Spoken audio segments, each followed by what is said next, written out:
Secrets of astro channel पर आप सभी का स्वागत है। सभी 12 मासों में श्रावण मास की अपनी अनोखी विशेषता है। यह प्रकृति के सानिध्य का मास है। यह देवादिदेव भगवान शंकर की आराधना का भी मास कहलाता है। श्रावण मास में महादेव की विशेष तौर पे पूजा की जाती है, आप सभी को मालूम है।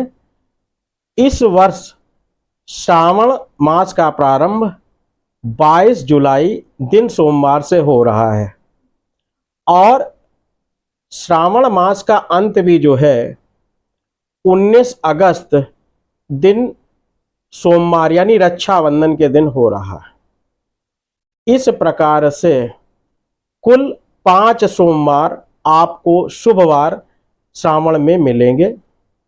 इस वर्ष श्रावण मास का जो प्रारंभ हो रहा है वो श्रवण नक्षत्र से हो रहा है। ये अपनी एक अलग विशेषता है। श्रवण नक्षत्र जो है चंद्रमा का नक्षत्र है, ये आप सब जानते हैं। और सोमवार का दिन भी हम चंद्रमा का मानते हैं और भगवान शंकर का मानते हैं। जिस दिन श्रावण मास समाप्त हो रहा यानी रक्षाबंधन वाले दिन, उस दिन भी संयोगवश श्रवण नक्षत्र होगा, यानी प्रारंभ और अंत दोनों श्रवण नक्षत्र से होंगे। श्रवण नक्षत्र जो है हमारे जो 27 नक्षत्र होते हैं उसमें 22वां नक्षत्र है। अब इसे संयोग ही कहना पड़ेगा कि इस वर्ष श्रावण का जो प्रारंभ है जो हो रहा है वो 22 तारीख से ही हो रहा है और 22वें नक्षत्र यानी श्रवण नक्षत्र से इसका प्रारंभ हो रहा है। श्रवण नक्षत्र जो है वो एक चर नक्षत्र है जिसमें चलायमान वस्तुएं रहती हैं। इसमें हम वाहन खरीद सकते हैं, सोने चांदी के आभूषण खरीद सकते हैं या किसी विद्या को सीखने में इसका सदुपयोग कर सकते हैं, क्योंकि ये एक चलायमान नक्षत्र है। जो भी कार्य चलायमान रहे उनको इसमें प्रारंभ कर सकते हैं।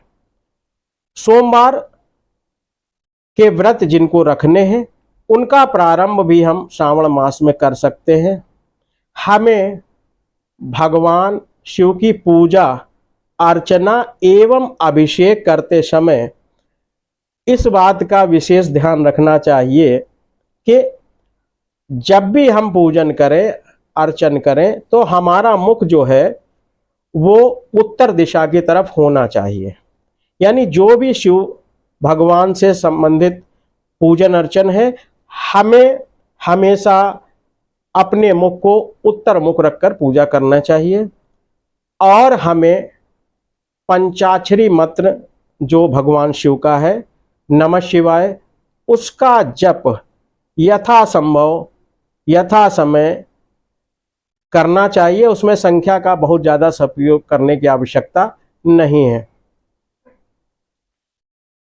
लिंग पुराण में वर्णित है कि त्रिपुंड धारण करने एवं रुद्राक्ष की माला पहनने के बाद शिव पूजन करना चाहिए। कोशिश करनी चाहिए कि हमें त्रिपुंड लगाकर या रुद्राक्ष की माला को धारण करके हम भगवान शिव का पूजन करें। प्रायः यह भी देखा गया है कि जब हम माली से फूल लेने जाते हैं तो बड़ी ही विसंगतियां होती हैं। अधिकतर माली जो है गुलाब की टूटी हुई पंखुड़ियों को दे देते हैं, जो कि पूजा के लिहाज से कतई उचित नहीं है। अतएव जिन फूलों की पंखुड़ियां बिखर गई हों, टूट गई हों, उन्हें पूजन में शामिल नहीं करना चाहिए।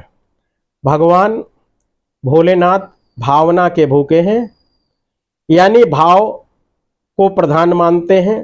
वह एक लोटे जल से भी प्रसन्न होने वाले हैं, क्योंकि हमारी आध्यात्मिक जो ग्रंथ हैं हमारे उसमें भगवान शिव को बहुत ही सरल देवता के रूप में दर्शाया गया है। लोकहित में समुद्र मंथन के वक्त विष पीकर वो देवों के देव महादेव कहलाए थे। अतः आप सभी से विनम्र आग्रह है कि इस श्रावण मास में आप भगवान शिव की आराधना और पूजा करने में कोई भी कसर बाकी न रखें। पंचाक्षरी मंत्र का जाप जितना हो सकता है करने का प्रयास करें, और ख़ास तौर से जिन लोगों का चंद्रमा वीक है, कमज़ोर है या राहु के से ग्रसित है, उन लोगों को भगवान शिव का पूजन अर्चन अभिषेक और व्रत का पालन अवश्य करना चाहिए।